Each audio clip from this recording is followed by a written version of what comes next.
My presentation, set 5, I will be using QZ2.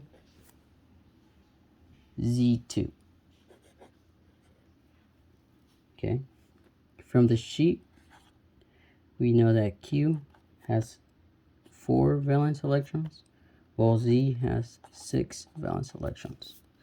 So we plug that into equation to find the total number of valence electrons. So 4 plus 6 times the 2 Z's we have, giving us a total of 16 valence electrons. Okay, now for the Lewis dot structure, we know that, well, Q would be in the middle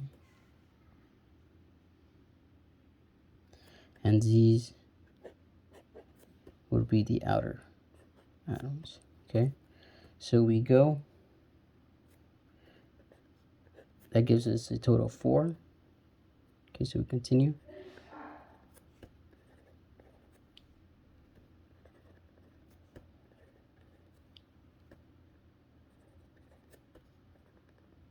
Okay, now we count 8 and 8 and 2.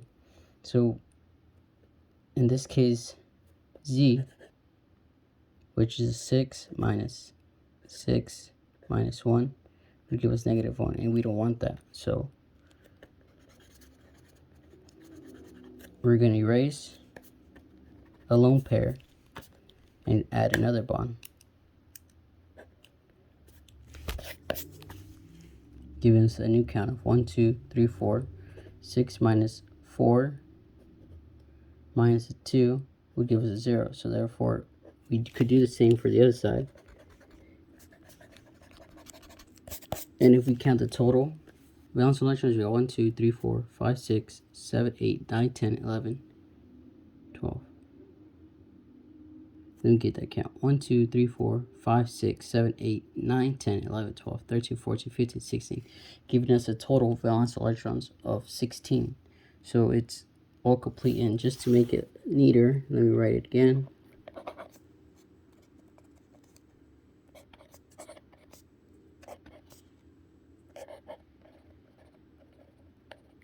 Okay, so there we have this one. And because looking at our sheet, we know that Z has a stronger or a higher electronegativity, meaning that Z has a delta charge of negative, both Z's. Therefore, Q has a positive charge. And because we see with the arrows, positive going this way and this way with our arrows, basically they cancel out. So in this case, this would be a non-polar bond.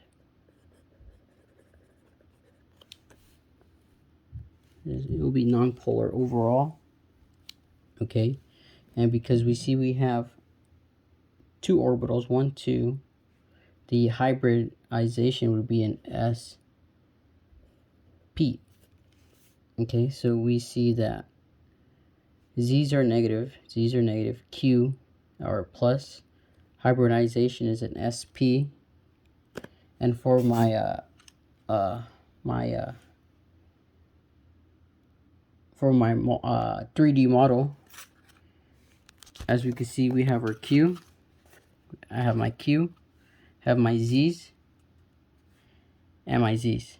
Okay, and we have bonds, 2 bonds, 2 bonds, 2 bonds holding them together. And as we can see, it's a linear.